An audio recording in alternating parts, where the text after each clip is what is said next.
العلم هو النور الهادي والمفتاح لكل الخير من يريد الله به خيرا.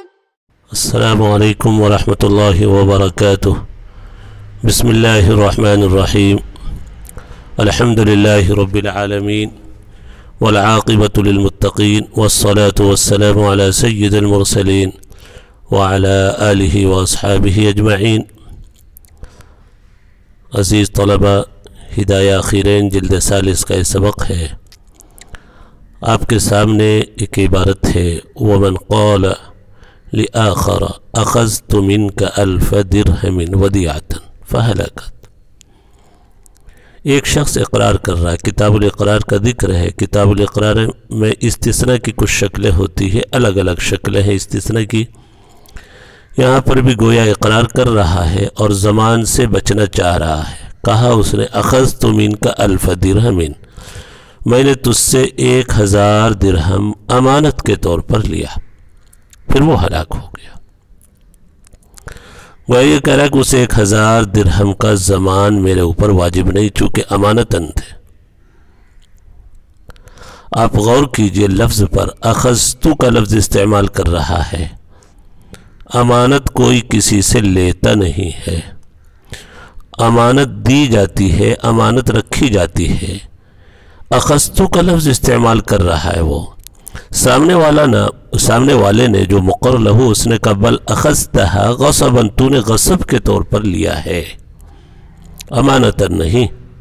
تو مقر لہو کی بات مانی جائے گی، چونکہ مقر کے لفظ ہی سے اشارتاً غصب سمجھ میں آ رہا. اخذتو کا لفظ اس نے استعمال کیا ہے،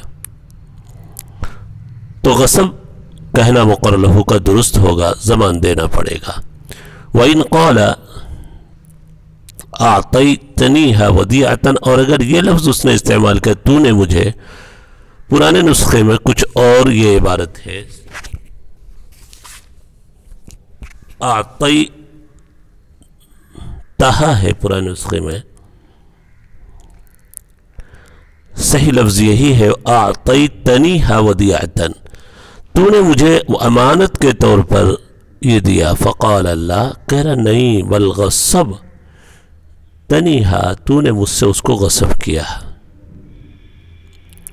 لم یضمن یہاں پر ضامن نہیں ہوگا.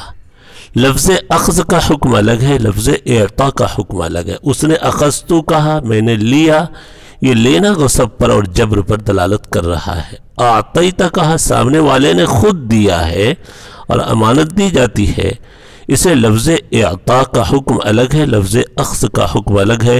لفظ اخذ کہا تو مقر کی بات نہیں مانی جائے گی، اور لفظ اعطا کہا تو مقر کی بات مان لی جائے گی اور امانت ہی کہا جائے گا. لم یضمن.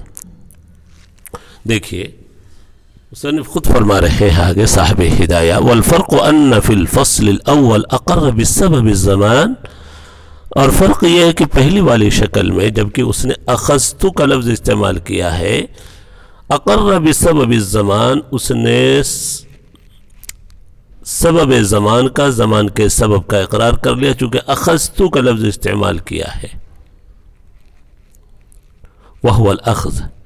ثم ادعا ما یبرئ، پھر وہ ایک ایسا دعویٰ کر رہا ہے جو اس کو زمان سے بری کر دے، یعنی ودیعتاً کہہ رہا، آگے فہلکت کہہ رہا. تو افتتاح کلام دلالت کر رہا ہے جبر پر، غصب پر، اور انتہائی کلام سے اپنے آپ کو وہ زمان سے بری کرنا چاہ رہا ہے. ودیعتاً فہلکت کہہ کر مقر کی بات نہیں مانی جائے گی، مقر لہو کی بات مانی جائے گی، چونکہ ابتدائی کلام بھی غصب پر دلالت کر رہا ہے. امانت لی نہیں جاتی، امانت کوئی سونپتا ہے، دیتا ہے. وہ ولید. ثم ادعا ما یبرئ، پھر وہ ایسا دعویٰ کر رہا ہے جو اس کو بری کر دے، اور وہ اجازت سے لینا ہے، یعنی مثلا ودیعتاً کہہ دیا. والآخر ینکر، دوسرا منکر ہے مقر لہو. فیکون القول قولہ مع الیمین، بات مقر لہو کی مانی جائے گی یمین کے ساتھ، چونکہ وہ منکر ہے، اور ضابطہ یہ ہے کہ القول قول المنکر مع الیمین. وفی الثانی اضاف الفعل الى غیرہ، اور دوسری والی صورت میں فعل کی اضافت اس نے غیر کی طرف کی، یعنی مقر اقرار کرتے ہوئے کہا اعطیتنیہا، تو نے مجھے دیا ہے. وذالک یدعی علیہ السبب الزمان، اور یہ مقر لہو اس کے اوپر سبب زمان کا دعویٰ کر رہا ہے، تو یہاں پر مقر منکر ہے، اور القول قول المنکر مع یمینہ مقر لہو کی مقر کی بات مانی جائے گی دوسری والی شکل میں۔ فکان القول لمنکرہ مع الیمین، لہذا بات منکر کی مانی جائے گی قسم کے ساتھ۔ والقبض فی ھذا کالاخذ، ایک دوسرا لفظ اوپر ابھی تک جو مسئلہ آیا اخذ کا آیا، اخذت منک الف درہم، قبضت اگر لفظ استعمال کرے فرمارے صاحب ہدایہ، لفظ قبض بھی اخذ کی طرح ہے، القبض کالاخذ، یعنی دونوں کا حکم ایک ہی ہے۔ اور آگے کہہ رہے والدفع کالاعطاء، اور دفع کا لفظ اعطاء کی طرح ہے، اعطیتنیہا بولے یا دفعتنیہا، تو نے مجھے وہ دیا ہے، دونوں کا حکم ایک ہے۔ تو جو حکم اعطاء کا اوپر ذکر کیا گیا کہ وہاں پر مقر کی بات مانی گئی اور زمان واجب نہیں ہوگا، وہی حکم دفع کا بھی ہے۔ اور جو حکم اخذ کا ہے، اخذتوں میں مقر لہو کی بات مانی گئی اور مقر پر زمان واجب تھا، وہی حکم قبض کا بھی ہے۔ والقبض فی ھذا کالاخذ، اور قبض اس مسئلے میں اخذ کی طرح ہے اور دفع اعطاء کی طرح ہے۔ بس بات ختم ہو گئی۔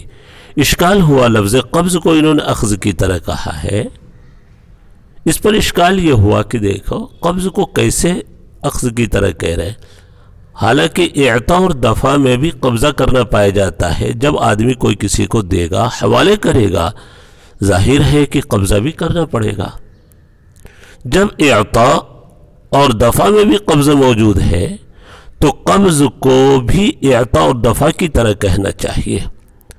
دو جواب دیں گے مصنف بہت شاندار کہ اعطاء اور دفع میں کے لیے قبضے کی جو بات آئی ہے، قبضہ بغیر اعطاء اور دفع کے بھی ہو سکتا ہے۔ تخلیہ کر دیا، ایک چیز رکھ دی کر چلا گیا اور اس پر کسی دوسرے نے قبضہ کر لیا۔ دیکھیے یہاں پر اعطاء اور دفع نہیں پایا گیا لیکن قبض موجود ہے، تو قبض کے لیے اعطاء اور دفع کوئی ضروری نہیں ہے۔ کبھی تخلیہ سے بھی، یعنی سامان کو چھوڑ دیا، تخلیہ کر دیا، کوئی رکاوٹ نہیں، کوئی چیز نہیں، اور سامنے والے نے اس پر قبضہ کر لیا، تو قبض کے لیے اعطاء اور دفع ضروری نہیں ہے۔ کبھی اعطاء اور دفع کے بغیر محض تخلیہ سے بھی قبضہ ہو جاتا ہے۔ اسی کو آگے کہیے، تو پہلی بات ہے فَإِنْ قَالَ قَائِلٌ الْإِعْطَاءُ وَالدَّفْعُ إِلَيْهِ لَا يَكُونُ إِلَّا بِقَبْضِ، اعطاء اور دفع نہیں ہو سکتا مگر بالقبض، فنقول ہم کہیں گے قد یکون بالتخلیہ، کبھی کبھی یہ تخلیہ کے ذریعے بھی ہوتا ہے۔ تخلیہ وہی ہے کہ سامان کو چھوڑ دیا جائے، رکھ دیا جائے بغیر حوالے کے، یوں ہی کسی جگہ پر رکھ کے چلا جائے اور کوئی آ کر اس پر قبضہ کر لے۔ والوضع بین یدیہ، تخلیہ کے ذریعے اور اس کے سامنے رکھ دینے سے بھی قبض ہو جاتا ہے۔ دوسرا جواب، مانتے ہیں کہ اعطاء اور دفع کے لیے قبضہ لازم ہے، ہو ہی جاتا ہے اعطاء اور دفع میں، لیکن یہ اقتضاءً ثابت ہوتا ہے، اور جو چیز اقتضاء سے ثابت ہو، مقتضا کے طور پر ثابت ہو، سبب زمان ہونے میں وہ منعقد نہیں بن سکتا۔ مقتضاءً اقتضاءً ثابت ہوگا قبض اعطاء اور دفع کے ضمن میں۔ وَلَوْ اقْتَضَى ذَلِكَ، اور اگر اس کا تقاضا بھی کرے، فالمقتضى ثابت ضرورتاً، تو مقتضا یہاں پر ضرورتاً ثابت ہے۔ فلا يظهر في هذه في انعقاده سبب الزمان، لہذا اس کے منعقد ہونے میں سبب زمان ظاہر نہیں ہوگا۔ لفظ قبض میں زمان نہیں، لفظ قبض اخذ کی طرح ہے جیسا کہ اوپر بتایا، اور اعطاء اور دفع دونوں ایک ہیں۔ فالمقتضى ثابت ضرورتاً، لہذا مقتضى ضرورتاً ثابت ہے، لہذا سبب زمان ہونے میں منعقد نہیں ہوگا۔ اعطاء اور دفع میں گرچہ قبض بھی پائے جائے گا لیکن وہ اقتضاء کے طور پر ثابت ہے، بطور مقتضى کے ثابت ہے، لہذا اس قبض کو سبب زمان نہیں بنایا جائے گا جو بطور اقتضاء کے ثابت ہو۔ جی ایک اور مسئلہ سن لیں، وَهَذَا بِخِلَافِ مَا إِذَا قَالَ أَخَذْتُهَا مِنْكَ وَدِيعَةً، ایک کہنا میں نے تم سے یہ سامان بطور ودیعت کے لیا ہے، ٹھیک، اخذتو ہی کا لفظ استعمال کر، آگے ودیعتاً بولا۔ دوسرا کہنا لا بل قرضاً، بلکہ قرض کے طور پر لیا ہے۔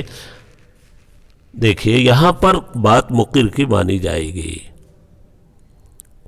چونکہ مقر اور مقر لہو دونوں کی بات میں اتنی بات تو مشترکہ طور پر ثابت ہے کہ یہ لینا اجازت سے ہوا، لینا اجازت سے ہوا، بس فرق یہ ہے کہ مقر کہہ رہا ودیعتن اور یہ کہہ رہا قرضن، لیکن اتنی بات تو التزاماً ثابت ہو گئی، ھذا الاخذ باذن المالک، یہ لینا مالک کی اجازت سے ہے، نوعیت کا فرق ہے، وہ ودیعتن کہہ رہا ہے اور یہ قرضن کہہ رہا ہے، تو بات مقر کی مانی جائے گی، وَإِنْ أَقَرَّ بِالْأَخْذِ، اگرچہ اس نے بھی اخذ کا اقرار کیا لیکن فرق ہوا اس لیے کہ دونوں اس بات پر موافق ہو گئے علی ان الاخذ کان بالاذن، کہ لینا اجازت سے ہے۔ بہرحال اخذت قرضاً ودیعتن، اس میں اختلاف ہوا قرضاً اور ودیعتن میں۔ اب یہ کہ لینے پر اجازت سے لینے پر تو دونوں متفق ہو گئے، اب فرق یہ ہوا کہ مقر دعویٰ کر مقر لہو کہہ رہا بت قرضاً یعنی مجھے زمان ملنا چاہیے قرضاً کہہ کر، اور مقر اس کا منکر ہے، وہ کہہ رہا نہیں ودیعتن لیا تھا، تو ابھی اوپر ضابطہ گزر چکا ہے، القول قول المنکر مع یمینہ والآخر ینکرہ فافترقا، لہذا دونوں مسئلوں میں یہاں پر فرق ہو گیا۔ آگے متن کی عبارت لمبی ہے، انشاءاللہ العزیز اس کو آئندہ پڑھیں گے۔ اللہ تبارک و تعالی ہم سب کے لئے سمجھنا آسان فرمائے۔ وصلی اللہ علی النبی الکریم وعلی آلہ واصحابہ اجمعین۔ السلام علیکم ورحمۃ اللہ وبرکاتہ۔ السلام عليكم، لا تنسوا الاعجاب بالفيديو والاشتراك في القناة تشجيعا لنا لنستمر بنشر المزيد إن شاء الله.